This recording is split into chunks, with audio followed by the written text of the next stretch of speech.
Tune into the Salsa Kings Network. Crack one open if you dare, creeps.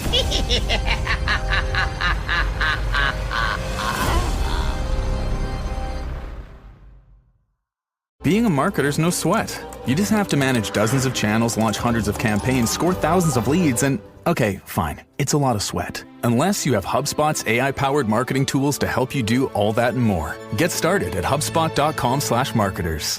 It's Giles. Oh, he's all right, isn't he? I don't know.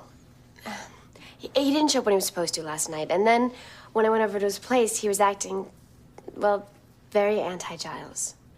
He wouldn't let me in, and he looked really bad. I think he might have been... I think he was drinking. He was home alone drinking? But tea, right? Wasn't tea, Will. Yep, I knew this would happen. Nobody can be wound as straight and narrow as Giles without a dark side erupting. My Uncle Rory was the stodgiest taxidermist you've ever met by day. By night, it was booze, whores, and fur flying. With her horse? He was alone. Give it time.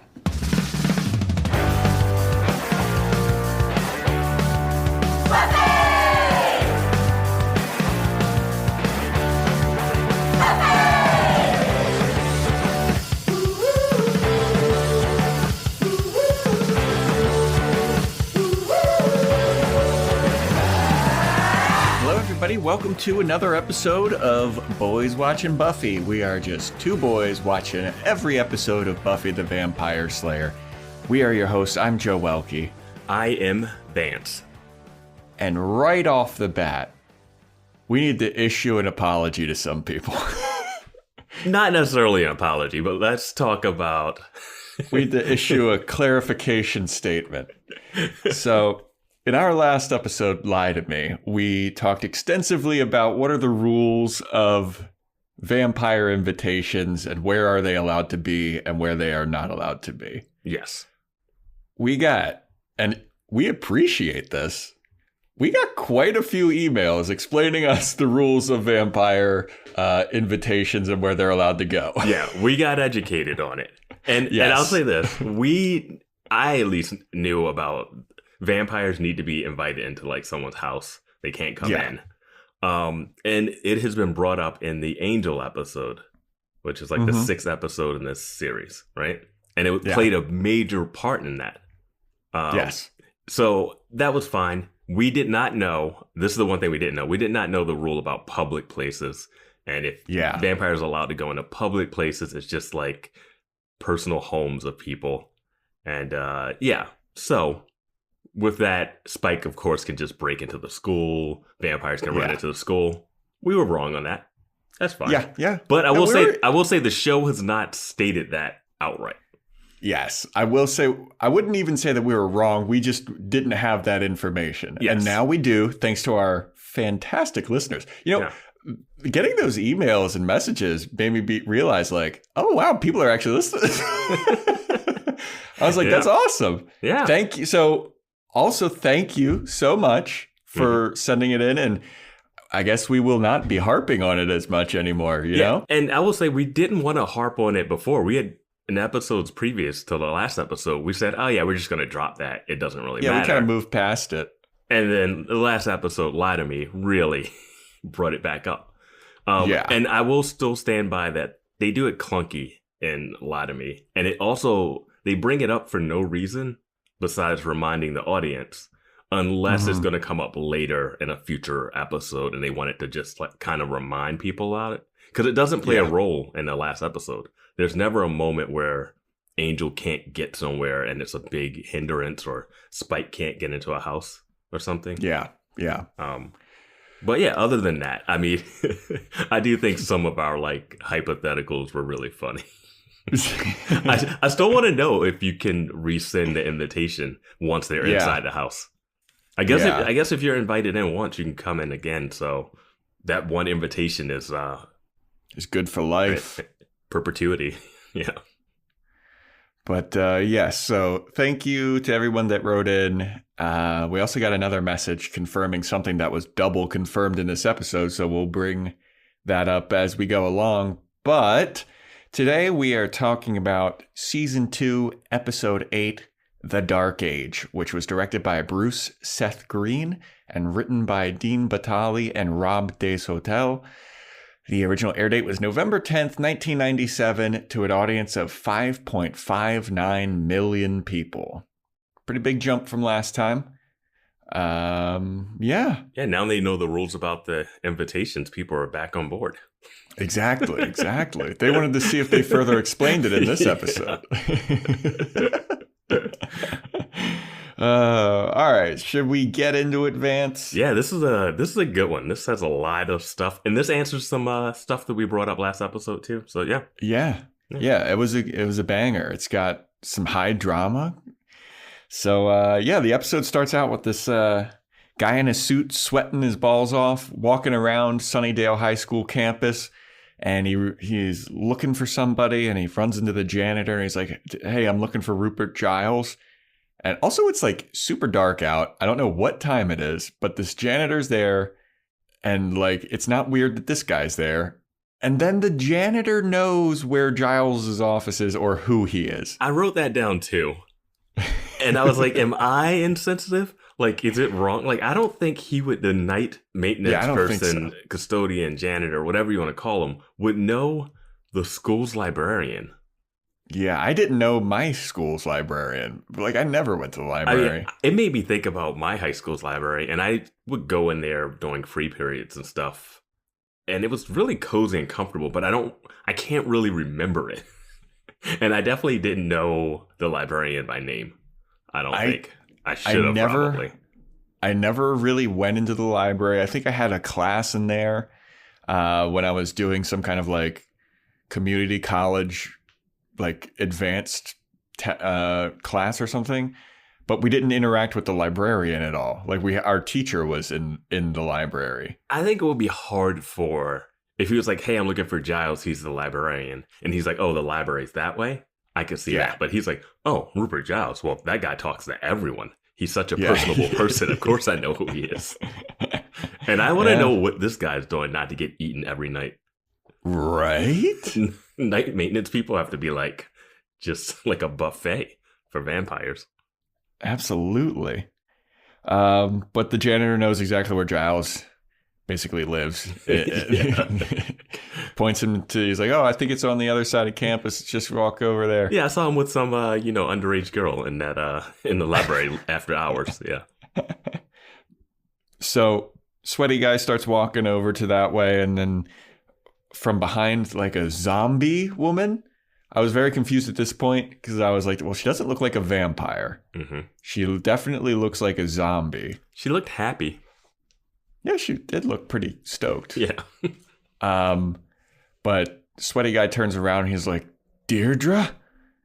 And I think that she says, "Philip." Yeah. And he starts panicking and running, and he's banging on the door to the library, and he's trying to get in because this zombie woman's chasing him. But inside the library is Giles with Buffy, who's doing like jazzercise with music blasting so they cannot hear Philip banging on the door. Yeah. That happens. My thoughts were like, "Hey, Philip, knock a couple times, then duck and weave. Get out of there." He's like, "If I don't get in through this doorway, I'm not gonna scream for the maintenance guy to help me. I'm not gonna hit her with the briefcase I'm holding." Nothing. Also, the zombie isn't running very fast. Nope. Like, she's just doing the slow zombie crawl towards him. Mm-hmm. He's banging on the door. Giles and Buffy are blasting music, and Giles is not a fan. Yeah. And then just as Deirdre grabs Philip and chokes him to death, they shut the music off. And then Deirdre falls to the ground and turns into a bunch of goo. Yep. Yep. And then the opening song hits. And we're left wondering, what the hell was that? Yeah, it was like finally peace and quiet, and then boom, the body drops. Yeah. So after the opening song, Giles is dreaming about some kind of satanic ritual. And he wakes up all disheveled and he's like, what the hell? What's going on? And this is the first time we see his house, his apartment. Yeah. He's got a nice place. He's got a nice setup. All of his furniture looks very old world, ancient. Like that's real wood. Like, yeah. He doesn't have any like IKEA put together stuff. It's funny because all of his furniture does look very old, but his house is painted like mint green, which is not like the. It's the Sunnydale it's like neighborhood board. Yeah. But we cut from Giles waking up in a demonic stupor to Buffy and Willow playing a game called Anywhere But Here. And Buffy is like, I'm on a beach with Gavin Rossdale and he's massaging my feet. And then Willow's like, I'm in Italy eating ziti with, I forget who she says. John Cusack. Hey, say anything. It was a time. John Cusack had a time. I mean, even Gavin Rossdale had a time. Yeah. I mean, he was married to Gwen Stefani at some. Yeah. We had to look up who he was because I know the name. I know he was a famous person, but I don't know what for. Yeah, he was the lead singer for Bush, I believe. Yeah. I don't think I ever. And then The Institution. That's just my preliminary Google search. If I'm okay. Well, yeah. Okay. Yeah. So yeah, Buffy has a thing for Brits and vampires. That's true. So then Xander joins in, and he's got some girl. He's like Laura Yim at the water park, or it was like Jenny. It's like Jenny Yip, or it almost sounded like the girl that was addicted to brownies. Yeah, from that witch episode. Her name, I think she was Amy or something. But did you ever play that game or hear of that game? No, I've never heard of that game in my entire life. I was like, is that a real thing? No. But yeah, then they kind of trash him. They're like, you always say that. And he's like, I'm consistent with my love. I'm like, all right. I mean, that's true. He is still. That does not bode well for Willow. Willow's about Willow is friend zoned. I mean it. Well, Willow's about to be swept off her feet by Oz, hopefully. Yeah. We'll see. Yeah. And they'll just have the palest babies alive. So then they're like, I wonder if Giles ever played Anywhere But Here. And they're like, no way. Giles is such a stuffy dork loser. And then Giles shows up and he's looking all disheveled. And he's like, hey, we got to talk about tonight. It's a big day for vampires. It's the hospital delivery of blood. So we need to stake out the hospital. I kind of love this and wish it was a bigger part of the episode. Yeah, me too. Because at one point I wrote down there's like blood dealers, vampire blood dealers. Yeah. Like just seeing the black market for blood donations. I wonder if they like don't mind that blood, or if they're like, I prefer it fresh or some crap. You would have to prefer it fresh. It's like a frozen dinner versus like going out to get it. You know, it has to be. Yeah. It's like eating like. Yeah. Never mind. No more analogies needed. Yeah, we don't need to. So they got to be on watch. And then Jenny Calendar shows up and. She's like, hey, Rupert, you want to talk and flirt really quick? And she's being all flirtatious. And she talks about how Xander needs to show up on school on Saturday for computer science tutoring. And Willow needs to help. Which makes no sense because who are they tutoring? Like, they're being tutored about computers? I thought they were going to tutor some younger. For some reason, when they said tutoring, I forgot that these are high schoolers and not like people in their late 20s. So I was like, oh, they're tutoring some other kids about, because Willow knows computers. Yeah. Well, I was confused because like skipping ahead when they get to that tutoring scene, it's like only Xander. And then Cordelia is there as like, it seems like a punishment. Yeah, and Buffy wasn't supposed to be there? Yeah, I don't know. I'm thinking that Xander was the only one that needed tutoring or something. Like he's failing computer science. I don't know. I felt like they were supposed to tutor other people, but I don't know. Whatever. It doesn't matter. But so then Jenny Calendar and Giles walk away, and they're like outside of Jenny Calendar's class. And Ms. Calendar gets very forward. Yeah. She was saying something to Giles, and she said something about like, you're very stuffy. And Giles was like, yeah, everybody tells me that. And then she's like, well, does everybody tell you that it's really sexy how stuffy you are? And Giles was like, I beg your pardon? Well, she jokes around about dog-earing his first edition book. And she's like, oh, he's like, but that's the first edition. She's like, I'm just messing with you. I like to watch you squirm, right? Oh, right. And then the school bell rings. They're about to go kiss, and the school bell rings. And that's normally in a show. The bell rings, and then they don't kiss. The bell rings, and they continue to kiss through it, which I thought was a great misdirect. Yeah. And then she says, well, she's like, you want to later. She was like, you want to come over on Saturday? Yeah. And he's like, yeah, I'd like to go out with you on Saturday. And she goes, I was thinking we could stay in.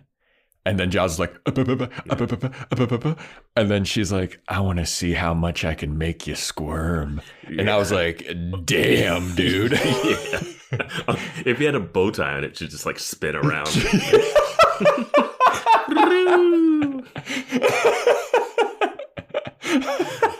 But yeah. Get you a woman like Jenny Calendar, everybody. I mean, that was and she is so hot, dude. I mean, you're going to have to deal with a couple monster truck rallies and some pagan witchcraft, but I do not care. And she's down for him being nerdy. Yeah, she's like, you're nerdy and it's sexy. Yeah. And he's like, I beg your pardon? She's like, come on over. I want to make you squirm, Giles. This is a Giles episode. So if you like Giles, which I know a lot of people do, this is the one. Do you like Giles? I like Giles a lot, yeah. Okay, I like Giles. I had a note I wrote down that I was going to kind of save for the end, but I feel like I want to do it now. I really hope that Buffy and Giles got along on set. Because they have a lot of scenes together. And their relationship is like really close. And I just hope they had a good on-set relationship. Just with all the news coming out and stuff. I just really hope like... that everybody on that set was miserable. Yeah. Oh boy, yeah, I hope so too. Yeah. I mean, sure, it's a little weird, just the age difference of him and her. But like, the Harry Potter people seem to get along. Yeah. Enough, yeah. All right. So... Giles is like he's walking on sunshine. Yeah. And don't it feel good? Until he gets to the library and the cops are there. And they're like, are you Rupert Giles? And he's like, wait, what? This is really killing my boner right now. They're like, a guy was murdered here last night, and Giles should have been like, that's old hat. Like, what? Well, we have brought up a lot that there's never any police when stuff happen. So we have to applaud the show for having some cop presence. They did, and you know what? Diversity, too. Diversity? Cop a presence? A black female, like, lead detective. Yeah. Who's doing a lot of zero detecting. Because Giles... Well, they like, hey, we found this guy. He was murdered here. This was the only info he had on him, even though he had a briefcase, was your name on this paper. Yeah, your name and your home address. Okay, yeah. He had his home address? It said his home address. Oh, the guy's home address, not Rupert's home address. No, Rupert's home address. Why didn't he go to Rupert's home? Maybe he did and he wasn't there, and then he went to the house. Okay, all right. But at no point is Giles a suspect for this murder. Yeah. Like, not even brought in for questioning. Just brought down to ID the body. Yeah. But before that, Cordelia comes in and just is so oblivious and unaware. And at first I was like, what is this scene for? And later, it pays off. Very minor. Yeah. Yeah, so Cordelia walks in and she's a total ditz. And she's like... making everything about herself, and then Giles yells at her and she leaves. And then Giles is like, all right, what do I need to do? She does have one line that's great. She's like, why does everyone yell my name? I'm not hard of hearing. Because everyone yells Cordelia because she's always like doing something. Well, she said something like, look, I get it. You don't want me here. Or no, she's like, look, I get it. I can take a hint. What's the hint? And Giles is like, go away. Yeah. I'm dealing with something right now. Oh, she's like, okay, fine. Yeah. So she leaves. Giles is then brought to the morgue to ID the body of a guy named Philip, who was the sweaty guy that we saw in the suit earlier. Mm-hmm. Giles is like, I knew him from back in my days in England. He's a good buddy of mine. And then he examines the tattoo that is on Philip's arm. He's like, oh no, this tattoo. And I think the cop asked, like, do you recognize that tattoo? And he's like, no, I don't. Yeah, that's what happened. And she should immediately say, okay, let's go downtown for some questioning. Yeah, right? Because the look he has is like, no, I don't know that tattoo. And you're like, yeah, you got a tattoo, buddy. Well, I guess it's like he was in shock or something because he just saw his friend's dead. And he's like, he answers like, do you know why he was here? And he goes, no, I don't. And she's like, do you recognize this tattoo? And he says, no, I don't, in like the exact same way. Yeah, I feel like this cop in this town has seen a lot of people have to identify bodies. So she should be able to pick up on those clues. Yeah. Yeah. So then Buffy's staking out the hospital, and there's the delivery of blood shows up, and 2 doctors come out, and it's in like a ice, like igloo container, like a Yeti container, and the driver drives away, and he's like, all right, cool, here's your blood. And then Buffy's standing there, and she's like, wait, doctors don't take deliveries.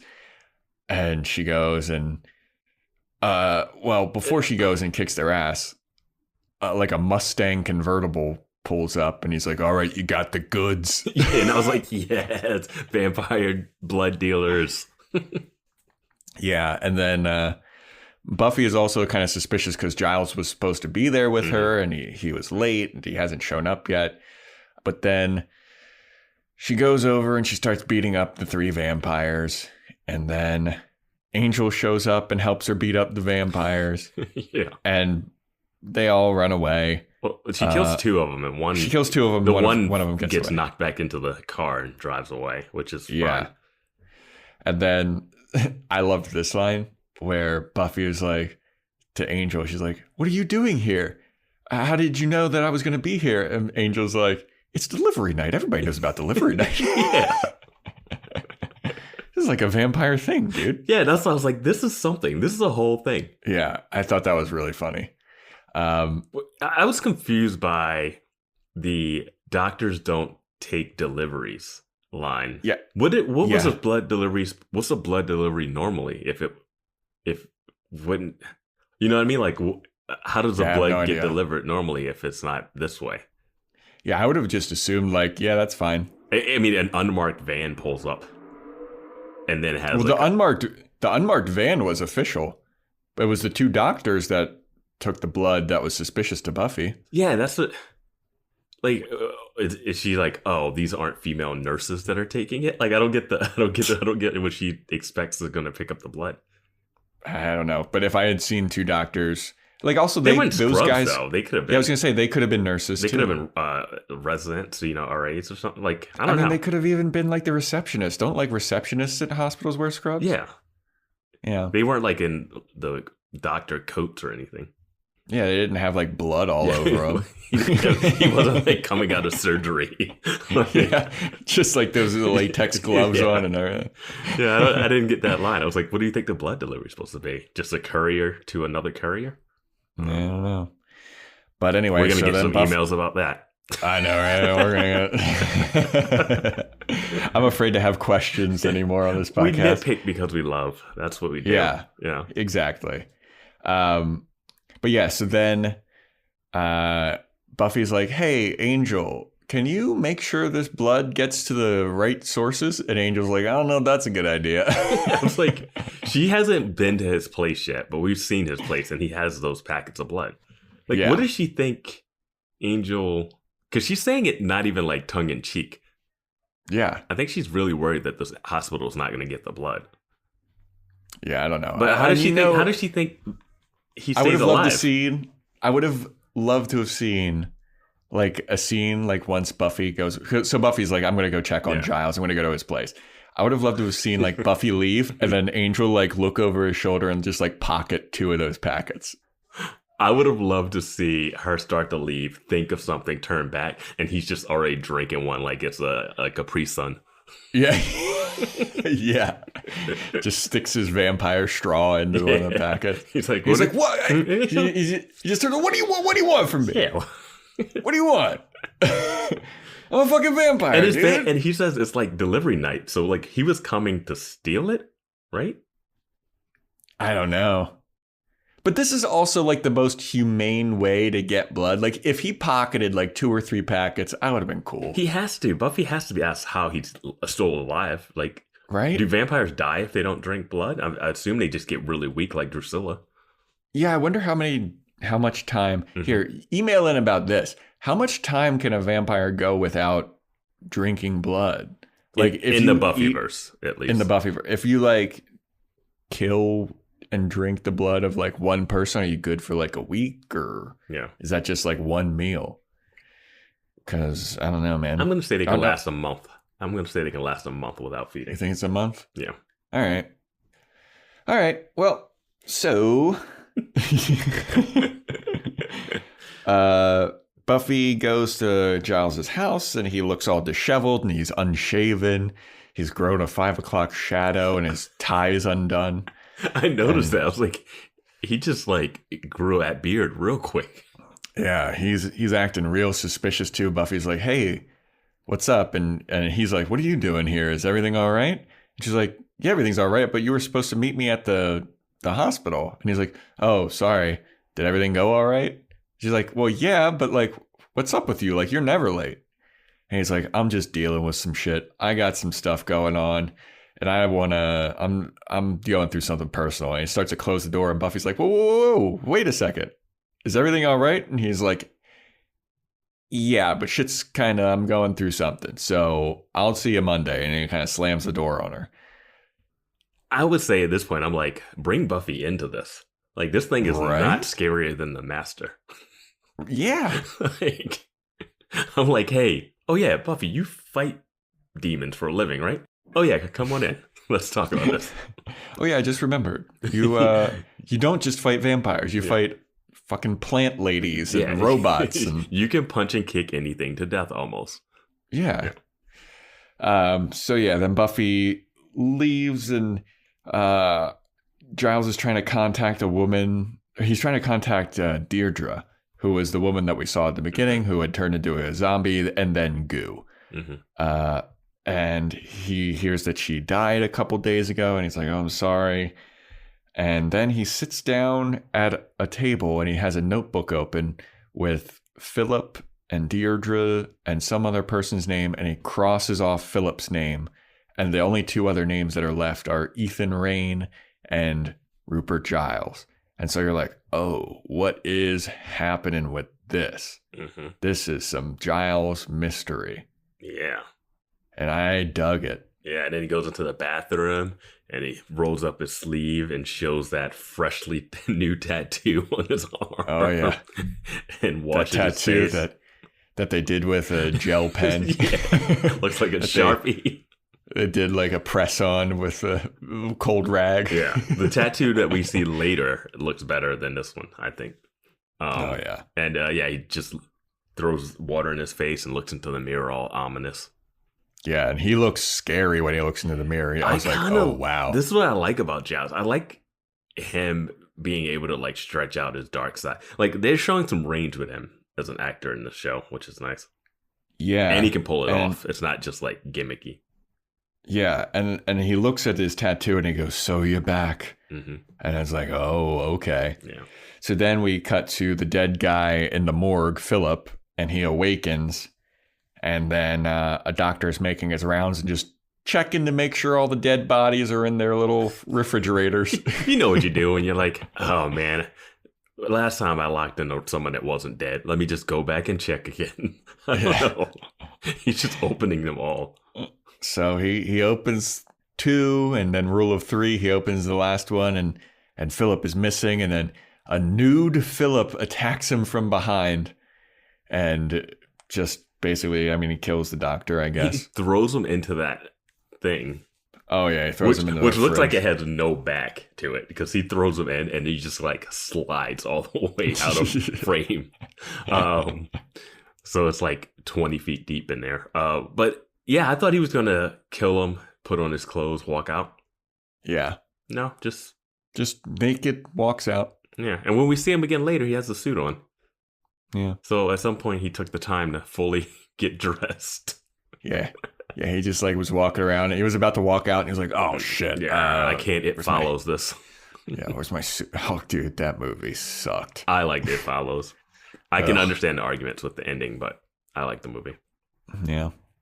So anyway, then we get Xander and Willow in the computer class, and then Cordelia shows up, and then Buffy shows up, and she's like, "Hey, Jenny Calendar, do you know if everything's all right with Giles? Because I was at his place last night, and he was acting really weird."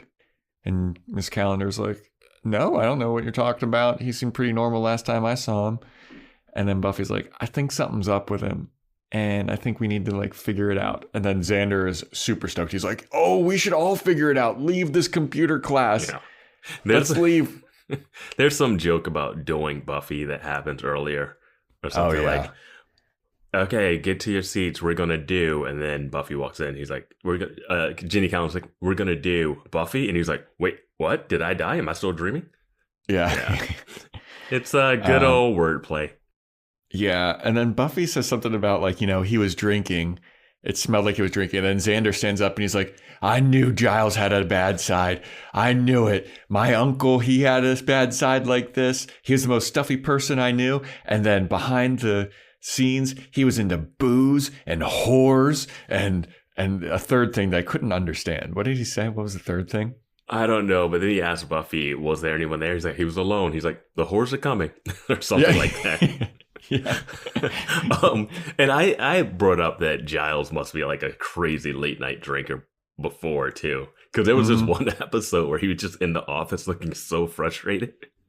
Like he looked so hungover for like having done nothing.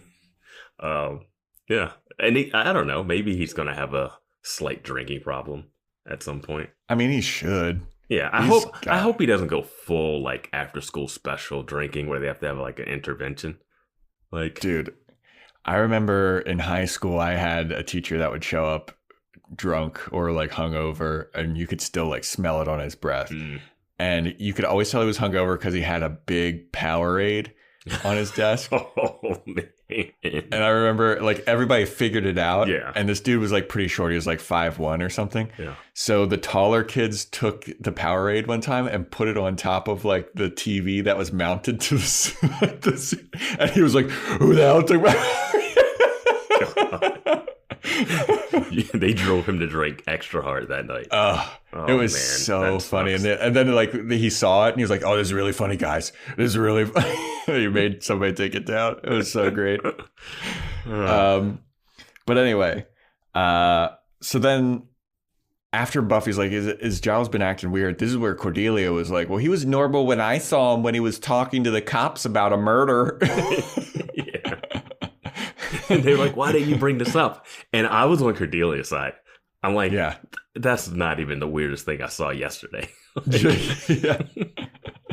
Yeah. So then they're really suspicious about it. And then so Buffy goes to the library to call Giles, where I guess that's the only place where her phone is. And she goes in the library and then she sees a shadow moving in the stacks, as they call it. And she goes to investigate, and lo and behold, who's back there but our good old pal Ethan Rayne. And Buffy immediately recognizes him, which I loved. She's like, "Wait, you're the guy that sold me that costume that put a curse on me. What the hell was that all about?"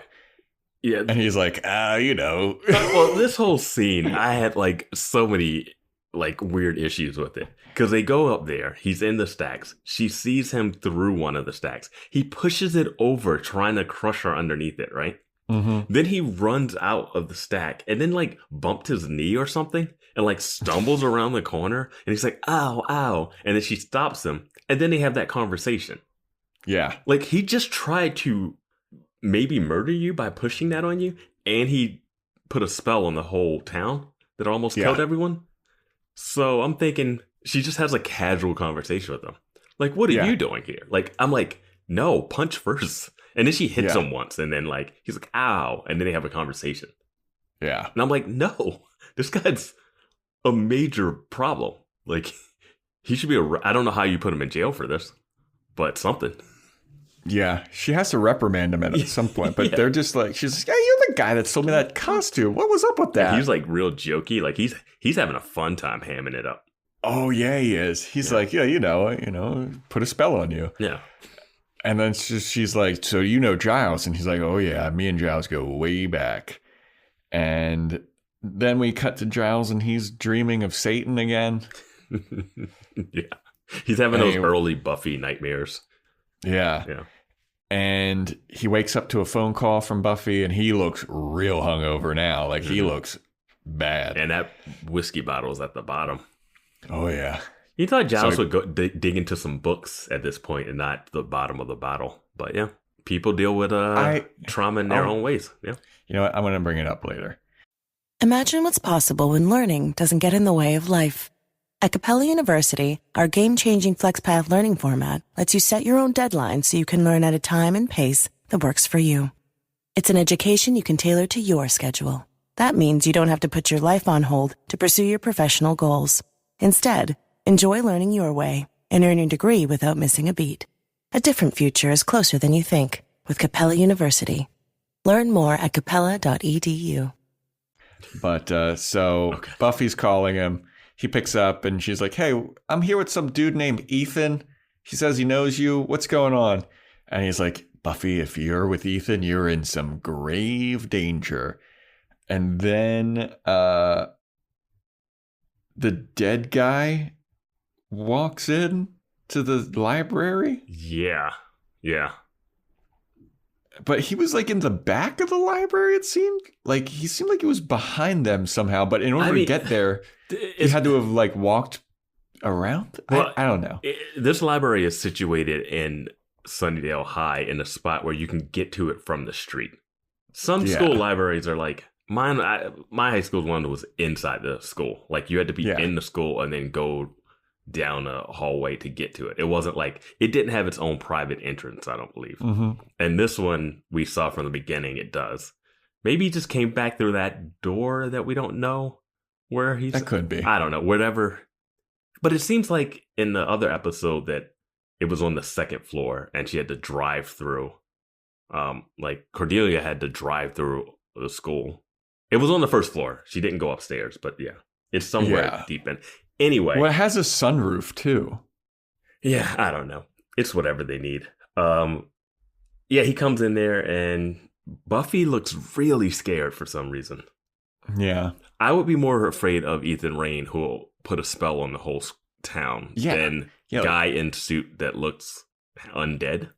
Yeah, like you beat up undead things all the time. Yeah.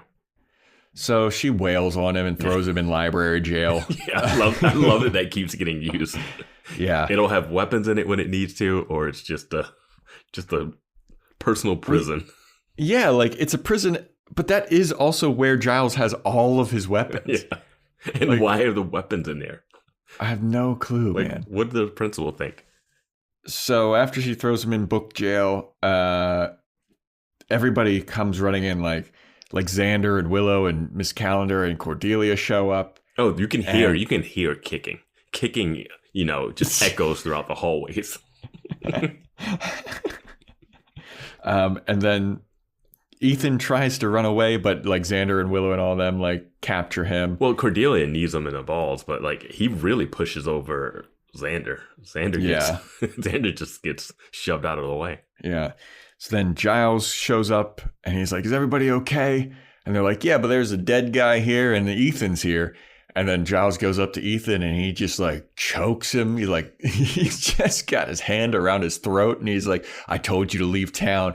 And then Ethan's like, oh, I bet you did, Ripper, but I'm still here, aren't I?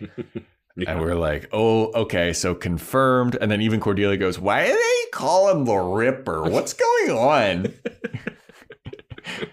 We don't really get an explanation of why he was called Ripper, though, do we?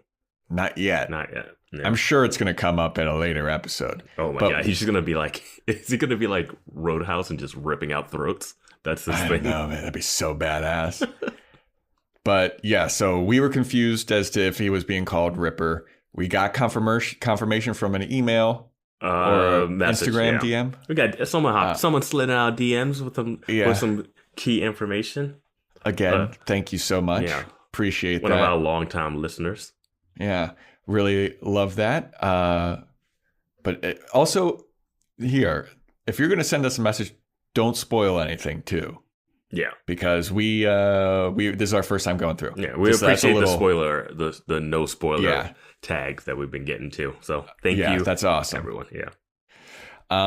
So he's choking Ethan. He's like, I told you to leave town. Ethan's like, well, I'm still here, aren't I? And then the dead guy escapes. Philip. He just like busts out of library jail, and then has like a seizure, and then he falls to the ground and turns to goo as well. But while he busts out of library jail, he knocks the door into Jenny Calendar, who passes out. Yeah, because some people just pass out real easy in this world. Yeah. So he turns into goo right next to her. Mm-hmm. And then they make a really big point of emphasis to show her hand was touched by the goo. Mm-hmm. And then she stands up and Giles is comforting her. He's like, is everything all right? Is everybody okay? And then she's like, yeah, I'm fine. Just let me like hold on to you. And then they get a really close up shot of her and her eyes like start glowing green. And you're like, oh no, something's up with Miss Calendar. And Cordelia has the line of the scene for me. She goes, this is what happens when you go to school on a Saturday. Yeah. And it was like, all right, that's money. Touche. But yeah, the whole time Buffy's like, Giles, you gotta tell me what's going on. Mm-hmm. And Giles is like, Buffy, stay out of it. Yeah, he gets serious. Without his glasses, those eyes really intense. Yeah. So, in all of this hubbub, Ethan Rayne has escaped. He's really good at that. Oh, yeah. He's a slithery guy. He's like, look over there. And he's like, wow, he's gone. You could be in an empty field. Like, you wouldn't be able to know where he went. He went to the Batman school of disappearing. Yeah. So then Giles takes Jenny Calendar home. And then the gang is like, yo, we need to figure out what this mark. They make a reference to, it's the tattoo is the mark of Igon. Mm-hmm. And they're like, we're a part of the Igon tribe or something. And they all have the tattoo, the mark of Igon. So after Giles and Jenny Calendar leave, Buffy's like, nobody's going anywhere. We need to figure out what this mark of Igon is. Because Giles is acting real weird and I don't like it. So then they're like, all right. Willow's like, I'll check the net. Xander's like, I guess I'll have to read books. And then Cordelia's like, what do you want me to do? And Buffy's like, get out of here. And she's like, no, I want to help. I'm part of this. She's like, all right, well, then go help Xander. And she's like, I'd rather.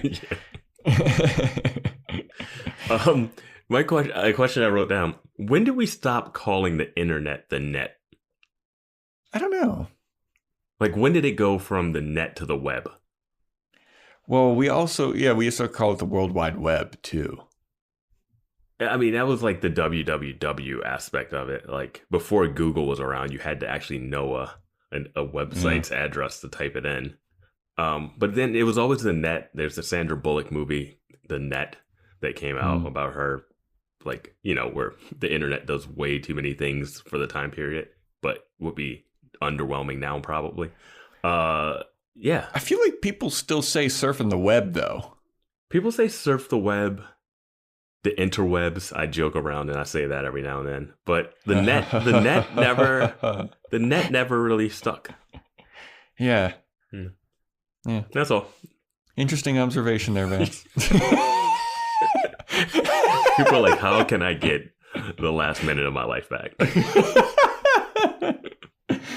Email in if you have any. So yeah, Giles and Jenny Calendar are back at his place and they're getting cozy and Giles is taking care of her. And then Giles is like basically warning her about like, maybe you shouldn't hang out with me for a while. I'm a dangerous man. Bad stuff follows me around. This Mark of Igon stuff, it's no joke, and I wouldn't want to put you in danger. And Jenny's like, I wouldn't mind being a little danger. And it's super weird. Well, it would be different if she was super flirty right now. If we didn't see her say the make you squirm line earlier. Yeah. Like it's no contrast. And we've seen her be overtly flirtatious. Like even in the first episode she showed in what the like, oh, that's not my earring. Like her talking about the piercing. It was like, whoa, she's down. And like so now she's down even more, but it's not a contrast to her personality at all. Yeah, well, I think the thing that Giles says is he's like, I never meant for you to get involved. Yeah. And she's like, that's what happens when you get involved. I mean, they've been fighting witches and demons trapped in books and stuff already. Like, she knows the deal. Yeah. Like, it's not like, I'm sorry I got you involved with this one undead thing. Yeah. Like, and he doesn't know she's possessed yet either. Yeah, because he's a dumbass. Like, and then this next scene, this is where I had a big problem with this. Okay. Is Willow finds out basically everything that you need to know about the Mark of Igon. Well, she does find this out before Giles explains his connection, right? Yeah. Okay. So she finds out about the Mark of Igon. She's like, it's a demon that possesses the unconscious and or dead, and it like jumps from body to body. And they're like, well, the guy in the suit, he turned into goo. So he's gone. We're rid of this demon. And then Xander is like, well, actually, Jenny Calendar was unconscious. So she's probably holding the demon. And then everybody's like, oh, shit. We need to go save Giles. There's not even a big reaction to them. They just kind of like cut to them and they're just like, yeah, that makes sense. Like, that makes sense. And they just cut away. So then we cut back to Giles's place, and Miss Calendar is ripping out his phone line, and I was like, "What a nostalgic thing!" Yeah, they cut the phone line. That used to be in every like horror movie. Oh yeah, heist film. Yeah, he's like, and he only has the one, just right in the living room. Pulled it out. What a quaint thing from 1997. Yeah. I tried calling you, but you weren't home. Sorry. That's in the story. So she rips it out, and Giles is in the kitchen, and he turns around and is like, what was that? I heard something. And Jenny Calendar's like, there's nothing. Don't worry about it. And he's like, okay. I'll keep my back turned towards the door. That's just a demon after me. So he gives her tea, and he's like, here, drink this tea, and then I'll take you home. And she's like, well, I don't want to go home. He's like, you should really go home. And she's like, I think I should stay here with you. And then Giles is like, up. And then he's like, she like throws him onto a chair and starts riding him and making out with him. And then he's like, no, I don't want to do this. I feel like before she does this, she goes, you can take advantage of me in my weakened state if you want. And I was like, Jesus. And my question here is, they've been knocked out and partying afterwards multiple times in this show. Oh, we just been hanging by our ankles. Oh, you want to go to the bronze later? Like, they don't seem to have moments where, like, she just got hit by the door to the cage in the library. So why, like, she's knocked out, she comes to. I don't think she's like in a completely fragile state. I feel like Giles is in a more fragile state than anything. I mean, she might have a concussion. Did she even realize what happened? Because I think she just walked in and the door got kicked open. She saw a guy she didn't know. She saw Giles act a little strange. and a guy that I guess the guy looked undead in the cage, and then he kicked it open. I'm guessing that she was there for a while before Giles showed up. Yeah. Oh, yeah. Yeah, he shows up late, but yeah. Because she was part of the party that stopped Ethan. Yeah. But anyway, so she's like, you can take advantage of my weakened state. And he's like, ooh, that's weird. And then she like throws him on a chair and starts riding him and smooching him. And he's like, no, this doesn't feel right. Like, this is like, I feel like I'd be taking advantage of you. And then she's like, Giles, you're such a fucking bitch. I really thought from what Willow was saying that the demon needed to get Giles' seed to make like a future baby or something. Like what she was saying about like, oh, it needs to do this and that. I was like, oh, of course. Now it's going to try to sleep with Giles to create new demon babies or something. That's what I thought the plan was. Yeah. But like a demon spawn. Because my bigger question is, I don't know what this demon's plan is. So, yeah. I don't either. Yeah. So then Jenny Calendar starts talking. She's like, you were always weak. You were always such a little bitch boy. And it's obvious that it's not Jenny Calendar anymore. Super funny voice. I love it. And then Giles is basically looking at her like confused, like, what's going on? It's like, you know what's going on, I dude. think he's more horrified to see the woman that he loves. I guess we can say he loves her now. Sure, because it's TV. Is now possessed by a demon. I think it's more shock of that. Yeah. So then she starts beating the shit out of Giles, and Buffy shows up and kicks down the door, and Buffy starts kicking Miss Calendar's ass.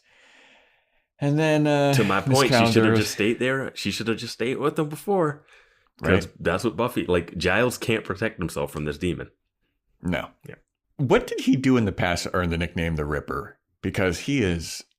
I mean, I go back to your gripe about Willow being able to find out this information.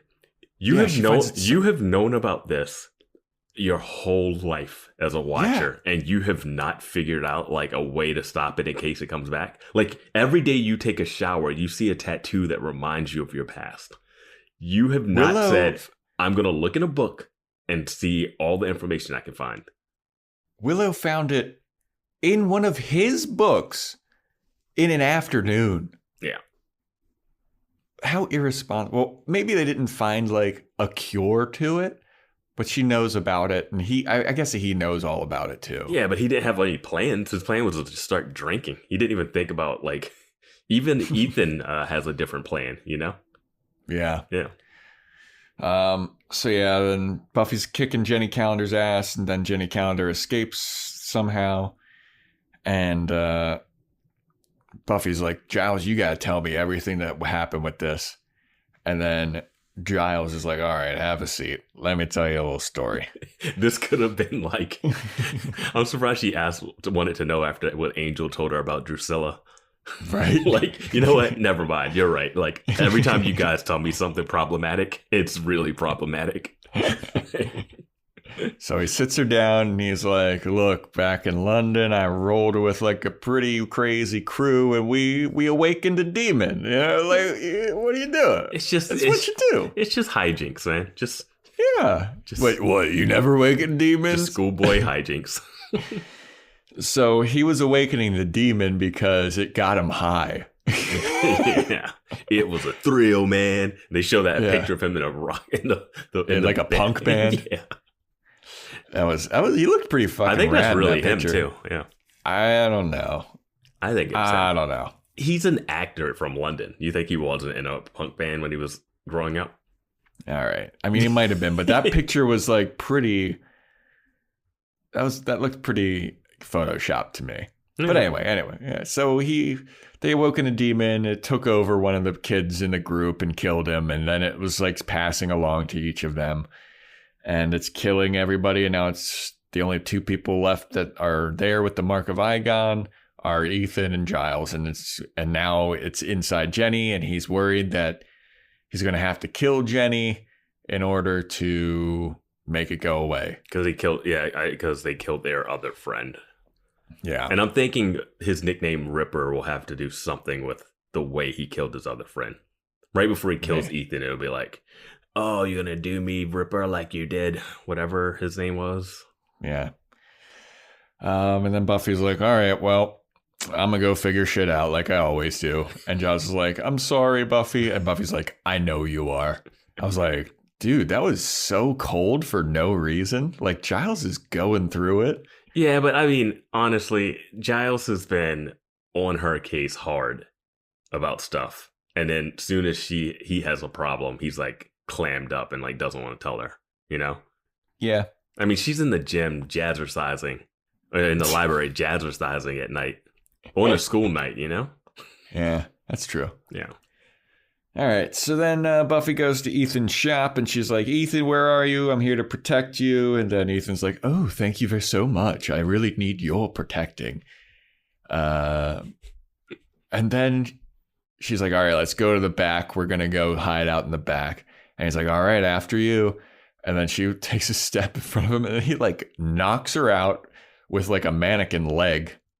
2 episodes in a row, Buffy gets hit from behind by a guy just holding something. Yeah. This time it knocks her out.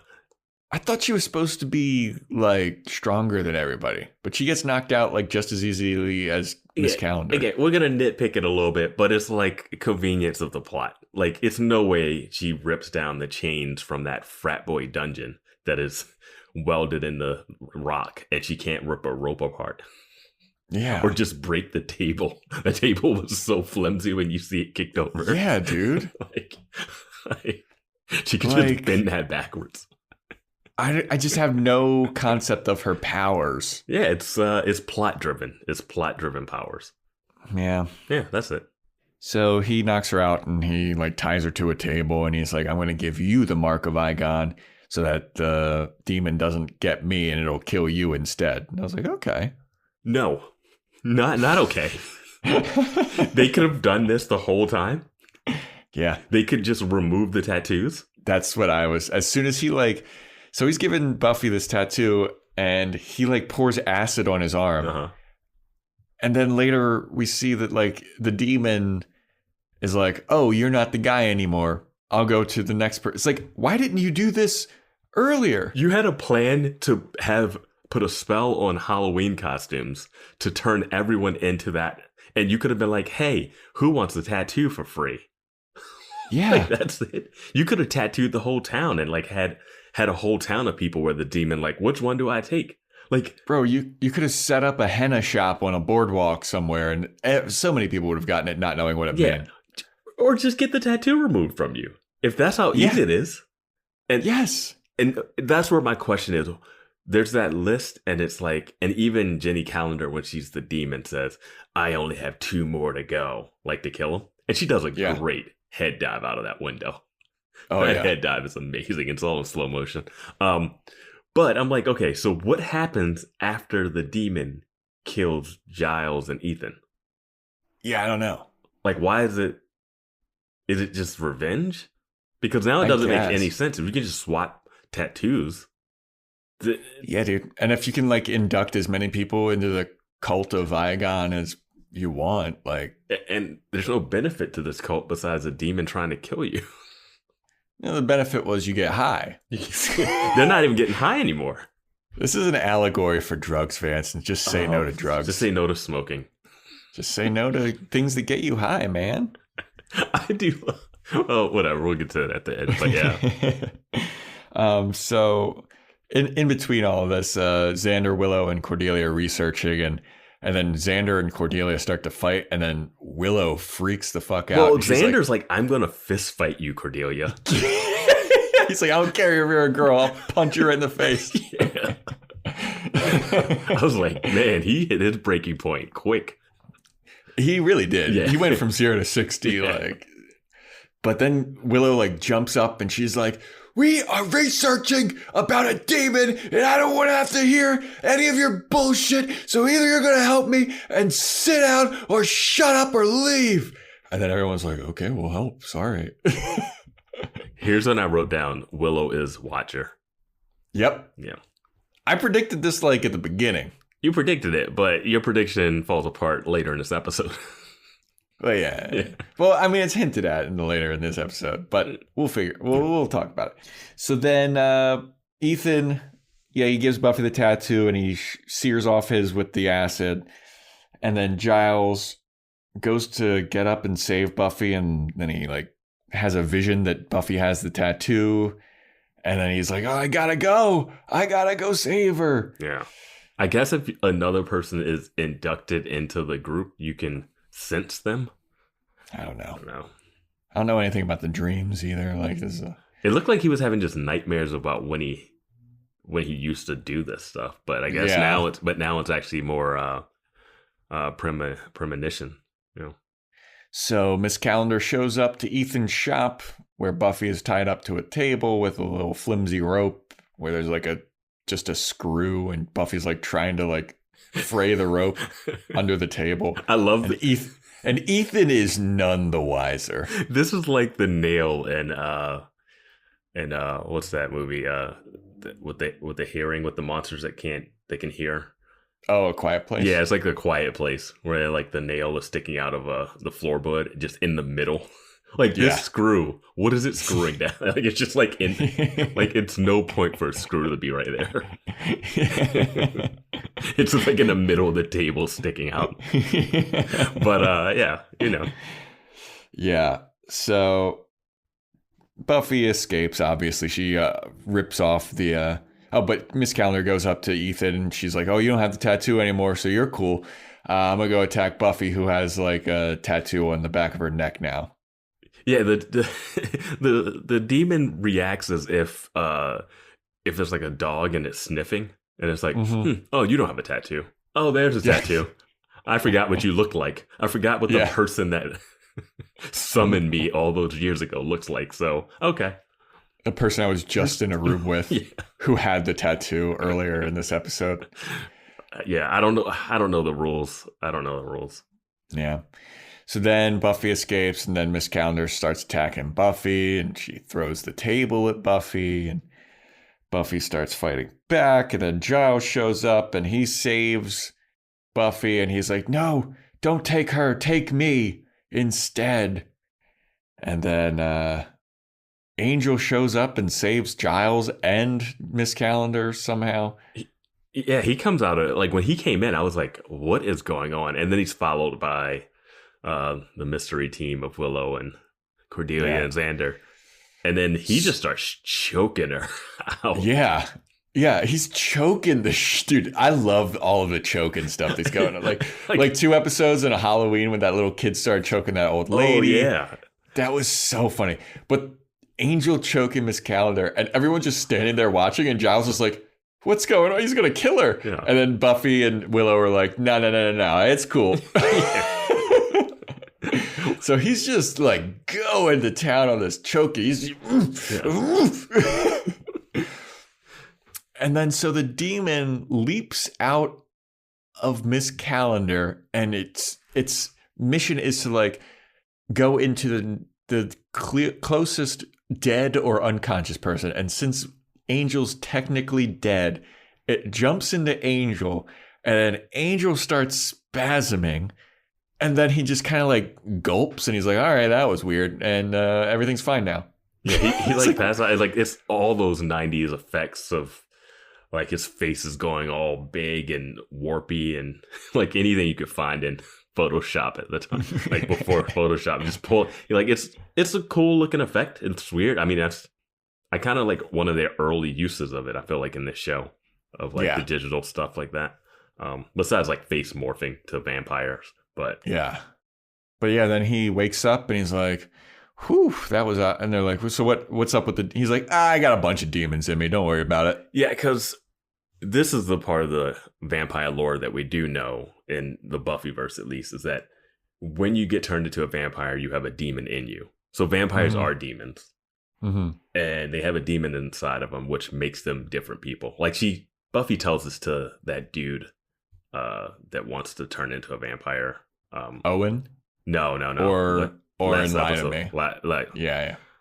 Because she's like, hey, you're going to have a person, it's going to be a demon inside your body, and you won't be yourself. And that's you'll be watching what's going on, but it's not you. And that's what Angel has been for all this time before he got a gypsy curse put on him. Yeah. So that's the only way it seems that a vampire can become nice. We'll find out later. It's not probably, but yeah. So that's the reason. And I guess the demon stole inside of him and it fought the other demon that jumped in. Well, this is what it says on Wikipedia. Igon passes to Angel, but Angel's vampire form defeats Igon and expels the demon. Well, I'm going to go with what is said in the episode and not the Wikipedia summary. I'm just saying, I'm just trying to... Angel literally says, I got a demon inside me, and it really was looking for a good fight. Hadn't had a good fight in a while. Yeah. And so his demon inside of him fought the demon thing. Yeah. I don't understand how this Igon demon existed all this time after they killed. Has it been it must have been floating around for years. Yeah. Where has it been? Because this is like, Giles is like, I did this in college. Yeah. I don't know. Yeah, I don't know. Yep.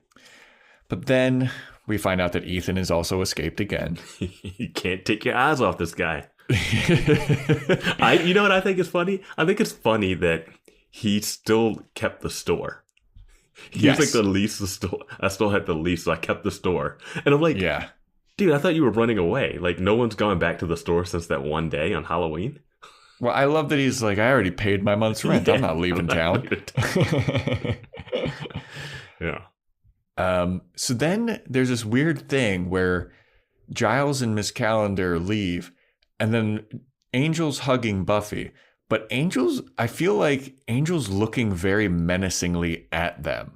So I was like, is Igon gone? Is Angel like, what's up with this? I didn't notice that. I get what they were going for with Giles stumbling out of there with Miss Calendar. But it seemed very, oh yeah, thanks guys for helping me. I'm getting out of here. Like, he doesn't say thank you. He's not like, oh my God. They don't have a closure moment there. He just stumbles out with Miss Calendar. And he just watch him walk away. He doesn't look back. There's not that moment where he nods to him like, all right, thanks, I'm going to walk away. And then we can have the expository scene later where they talk. But he just like stumbles out of there like, all right. Well, he and Jenny like stumble out like they are wasted. It's hilarious. Yeah. So then the next day at school, Buffy is like, hey, Willow, you did a great job with that, figuring that stuff out. You should probably look into being a watcher. And I was like, yes. And then Willow was like, I don't know. That seems like a lot of stress. And that seemed like, look at Giles. He's always stressed. And he seems like so like sad and mad at the world. Yeah, she's like, I don't like whiskey enough for this. Yeah. Yeah. And Giles is like walking around campus like in a daze. Mm-hmm. And then so he goes and finds Miss Calendar and he's like, hey, I want to apologize for everything that happened. I'm very sorry. I never meant for you to get caught up in all of this stuff. And and she's like, no, it's okay. I'm feeling okay. I'm recovering a little bit, but it was crazy. But yeah. And then he's like, maybe we could get together for dinner or a drink sometime. And she's like, yeah, maybe sometime. Yeah, he says just to talk. Yeah, and then he goes to reach out for her, and then she like pulls away, and I was like, oh man. Yeah, I mean, I get it. She's just been possessed by a demon, but I would have loved it if she did the thing like, I don't care that I'm being possessed by a demon. It said you lied to me, or that you are a whole different person than who I thought you were. Yeah, because she's seen the darkest side of him. And what's the deal with this Ripper, Giles? Huh? Just gives him the. Who's this Igon lady that you've been talking? That demon told me some stuff. We got to chatting when she was in my body, and yeah. But basically, she's like, I'm gonna need some time before I jump back into your world. Yeah. And he's like, I get it. And then so she leaves, and Buffy is like, she saw it all happen, and she goes over and she comforts Giles. She's like, hey man, saw that. That's pretty brutal. And he's like, yeah. She's like, hey, here I am looking up to you, and you're just a big dumbass like me. And he's like, oh, thank you. Yeah. She's like, well, we gotta go start training. I'm gonna go put on my jazzercise music. And he's like, that's not music. It sucks. She's like, there's the Giles I know. Mm-hmm. And that's the episode. And that's where I was like, I really hope they got along on set. I really do. They have a good relationship in this show. Like, it's a good dynamic to play with. Like, if you're writing the show, like, this is what you want to play with. Like, that Giles father figure, responsibility. Like, he's got the Uncle Ben and Spider-Man-ness of him. Like, it's a lot there, you know? Well, you know what? It's like, he's the father figure, but I feel like he's learning more lessons from Buffy than she is from him. Yeah, they're both like having to learn from each other. Like, he's going to have to learn how to interact with people. And like, you know, like, so they have their differences that like really are fun when you put the two of them together. Mm-hmm. Yeah. And I think they finally figured out like Xander, Willow, and Buffy all together. Like, Xander is just like a joke machine that comes in with like good lines here and there and like reacts realistically to situations. Mm-hmm. Yeah. I don't know. The show's finding itself in a really nice way, I feel like. Yeah. And yeah, that's it. That's our episode on The Dark Age. Thanks for listening, everybody. If you want to follow us on Instagram, Boys Watching Buffy. You want to email in, BoysWatchingBuffy@gmail.com. And stay tuned for next week when we talk about the episode What's My Line Part 1. What do you think that's about? Whoa, we got a two-parter? Looks like it. At least a two-parter. Something to do with an actor. That's all I know. That's all I can think of. Because we were way off on this one. We were way off on The Dark Age. Yes, we were. And I still don't even know why it's called The Dark Age. But me neither. Maybe it's like Giles's Dark Age. Maybe. I don't know. But what's my line? I'm going to guess that there's some kind of script thing and there's somebody that can write whatever's going to happen. Ooh, yeah. You know what I mean? Like, that's their superpower, demonic powers, that anything they write comes true. So what do you think makes this a two-parter or a three-parter, even if it's more than? I don't know. Yeah. What? Yeah, let's get ready. Well, guess we'll have to find out. Yeah. We'll find out. All right. Thanks for listening, everybody. See ya.